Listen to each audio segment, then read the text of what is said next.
அனைவருக்கும் வணக்கம்.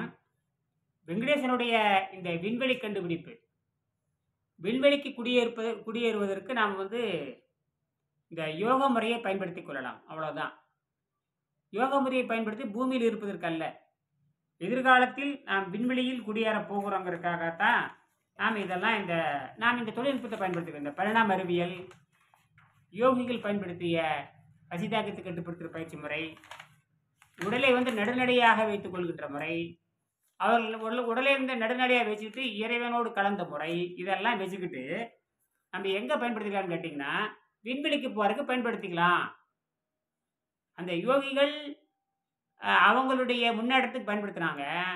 நம்ம யோகிகள் பண்ணக்கூடிய அந்த குவாண்டம் பயாலஜி, அந்த குவாண்டம் பயாலஜி என்பது உடம்பு எப்படி ஒரு வாழை இலை, வாழை மரம், ஒரு தென்னை மரம், ஆலமரம், மரச மரம், தாவரங்கள் தனக்கு தேவையான சக்தியை நானோ டெக்னாலஜியை பயன்படுத்தி, நானோ டெக்னாலஜினா கண்ணுக்கு தெரிய நுண் துகள்னு சொல்லுவாங்க, செராமிக் துகள்னு சொல்லுவாங்க, நானோ பார்ட்டிகல்னு சொல்லுவாங்க, iron nano particle, magnesium nano particle, sodium nano particle, lithium nano particle, இதெல்லாம் பார்த்தீங்கன்னா நானோ பார்ட்டிகலாக மாறுகின்ற பொழுது அது பார்த்தீங்கன்னா அந்த கார்பனேட் என்ன ஆகுன்னு கேட்டிங்கன்னா ஆக்சைடாக மாறும். கார்பனேட் ஆக்சைடாக மாறும், லித்தியம் கார்பனேட் ஆக்சைடாக மாறும், சோடியம் கார்பனேட் ஆக்சைடாக மாறும். அதே மாதிரி அயன் ஆக்சைடு அயன் மேக்னடைட்டாக மாறும்.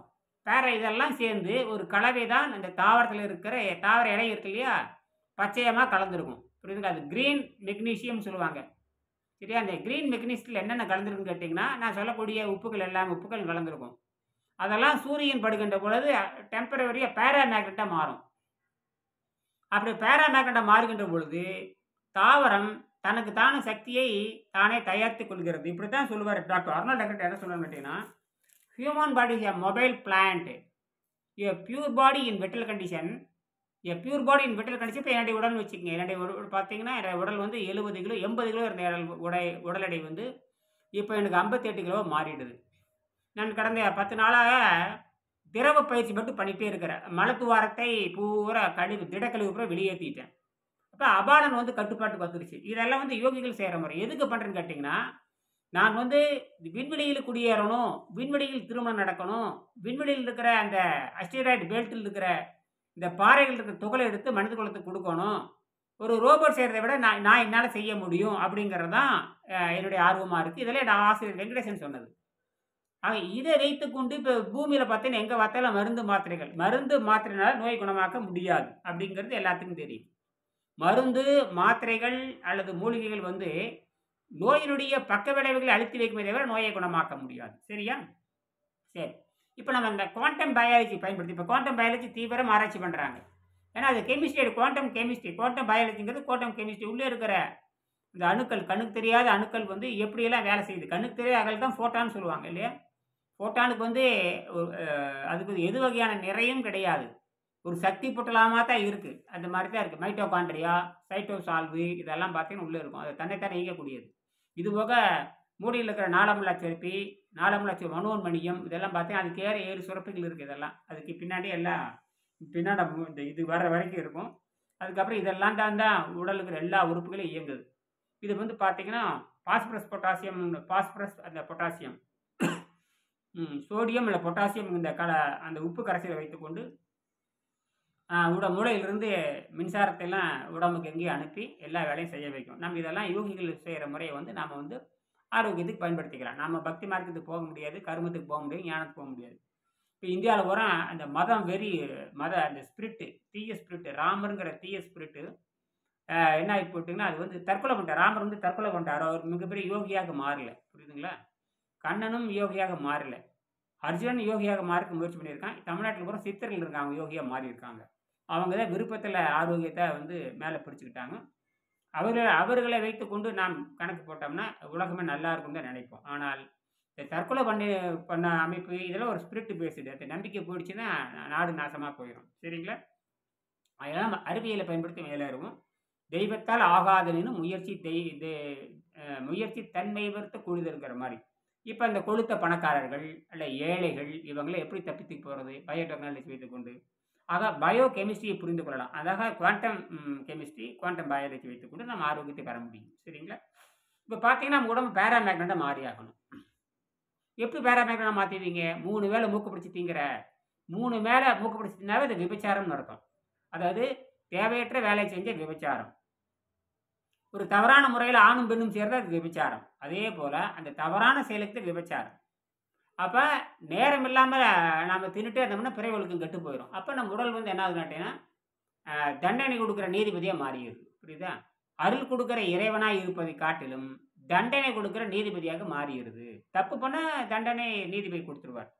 அதனால நம்ம உணவு பழக்கத்தினால தான் உடம்பு கெட்டு போகுது. உணவோடு சேர்ந்து நம்ம விஷத்தை உள்ள அனுப்புறோம். அதுதான் அடிக்கடி உடம்பு என்ன ஆகுதுன்னு கேட்டீங்கன்னா, விஷத்தை வெளித்தள்ளுது. இப்ப நம்ம என்ன பண்றோம்னு கேட்டீங்கன்னா, இந்த யோக முறையை பயன்படுத்தி நாம் எப்படி தப்பித்துக் கொள்வது? நல்ல சுத்தப்படுத்திட்டோம்னா, ஒரு நாளும் நம்ம திரும்பி தவறான வேலைக்கு போக மாட்டோம். அதனால புற்றுநோயில பாதிக்கப்படுறவங்க, பணக்காரர்லாம் புற்றுநோயில பாதிக்கப்படுறாங்க. பணக்காரர்லாம் சர்க்கரை நோயில பாதிக்கப்படுறாங்க. டயாபெட்டிக்ஸ். பணக்காரர்ல வந்து நுரையீரல் தொற்று நோயில பாதிக்கப்படுறாங்க. அப்புறம் வந்து நுரையீரல் அழற்சி நோயில பணக்காரர் பாதிக்கப்படுறாங்க. பணக்காரர்கள் வந்து பார்த்தீங்கன்னா, மறதி நோயில அல்சீமர்ங்கிற மறதி நோயில பாதிக்கப்படுறாங்க. பணக்காரர்ல பார்த்தீங்கன்னா, கல்லீரல் நோயில பாதிக்கப்படுறாங்க. பணக்காரர்ல பார்த்தீங்கன்னா, டிபி நோயில வந்து பாதிக்கப்படுறாங்க. பணக்காரர்ல பார்த்தீங்கன்னா, இந்த வயிற்றுப்போக்கு டயோரின்னு சொல்லக்கூடிய அந்த நோயில பாதிக்கப்படுறாங்க. அப்படின்னு ஆர்ஐ பார்த்தாச்சு, சிஓபிடி பார்த்தாச்சு, கேன்சர் பார்த்தாச்சு, டயபெட்டிக் பார்த்தாச்சு, சிரோசிஸ் பார்த்தாச்சு, டயோரியா பார்த்தாச்சு. அப்புறம் என்ன? அப்புறம் அல்ஜீமர் அது 8 ஆச்சு. இன்னொரு இதை 3 இருக்கு. புரியுதுங்களா? இதெல்லாம் வந்து எப்படி குணமாக்குவீங்க? இதெல்லாம் எந்த மருந்துல குணமாக்குவீங்க நீங்க? எந்த மாத்திரையில குணமாக்க போறீங்க? அப்புறம் பெருங்குடல் வேற கெட்டு அழுகி பணக்காரர்கள் பூரா எப்படி இருக்குன்னு கேட்ட குடல் பூரா இந்த சுருங்கிய மாலை மாதிரி இருக்கு. இந்த ரோஜாப்பூ மாலை பார்த்தீங்கன்னா, காஞ்சி போன ரோஜாப்பூ மாலை உதிர்ந்து கிடக்கும். கொஞ்சம் குண்டா இருக்கும். காஞ்சி போன ரோஜா நடுவில் வந்து நூல் மட்டும் இருக்கும். அப்படித்தான் இந்த பணக்காரர்களுடைய குடல்லாம் இருக்கும். 3 வேளை நொறுங்க திங்கிறான் பாருங்க. அவனுடைய நாற்றம் எடுக்க, அதை இயற்கை உணவு திங்கிறாலும் சரி, அது செயற்கை உணவு திங்கிறாலும் சரி, எவனா இருந்தாலும் தப்பிக்க முடியாது. இயற்கை உணவுக்கும் ஆரோக்கியத்துக்கு சம்மந்தம் இல்லை. இயற்கை உணவு நீங்க என்ன? இயற்கை உணவு என்பது வேற, இயற்கை ஆற்றல் என்பது வேற. இயற்கை உணவு வந்து எத்தனை நாளைக்கு நீ பிச்சை எடுத்துட்டு இருப்பீங்க? யார் இயற்கை உணவு சும்மா தர்றாங்க? கோயிலில் இயற்கை உணவு சும்மா தர்றாங்களா? கோயிலில் சாதாரண உணவு தான் போட முடியும். அரிசி சோறும் குழம்பு தான் கொடுக்க முடியும். அரிசி சோறும் குழம்பு தின்னுட்டு ஆரோக்கியம் எவனும் இருந்திருக்கிறான்? ஒரு வயலும் இருக்க முடியாது. புரியுதா? அரிசி சோறுக்கும் பருப்பு குழம்புக்கும் சம்மந்தம் இல்லை. அரிசி சோறு எத்தனை நாள் மெத்தனால மாதிரி நாரி போயிடும் உடம்பு. புரியுதுங்களா? ஆகையினால நாம் வந்து அந்த டாப் 10 டெட்லிஸ்ட் டிசீஸ் வந்து 10 நோய் என்னன்னு பார்க்கணும். அந்த 10 நோயும் பணக்காரர்களுக்கு வந்துருச்சு. புரியுதுங்களா? இப்போ பார்த்தீங்கன்னா, டாப் 10 டெட்லிஸ்ட் டிசீஸ் நான் படிச்சிடுறேன். சிஏடி, கரோனரி ஆர்டரி டிசீஸ், இதய அடைப்பு, கரோனரி ஆர்டரி டிசீஸ், அதெல்லாம் உங்களுக்கு தெரியும். ஸ்ட்ரோக்குங்கிறது வாத நோய், STROK, ஸ்ட்ரோக்குங்கிறது வாத நோய். RI, respiratory illness. COPD, chronic obstructive pulmonary disease. அப்புறம் கேன்சரு, அப்புறம் டயபெட்டிக்ஸு, சக்கரை நோய், அப்புறம் அல்சீமர் டிசீஸு, அப்புறம் டயோரியா, டிபி, அப்புறம் வந்து சிரோசிஸ். ஆக 10 நோய்.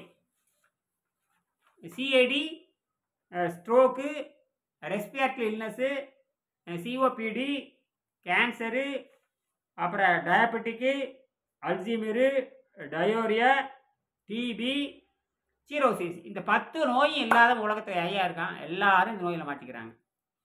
நொறுங்க திங்கிற பணக்கார பிறகு இதில் மாட்டிக்கிறான். ஏழைகள் சாதாரண உணவு திங்கிறாங்க இல்லையா? அவங்களும் இந்த நோயில் மாட்டிக்கிறாங்க. இது போக 52 நோய்கள், 51 மேஜர் டிசீஸ் இருக்கு.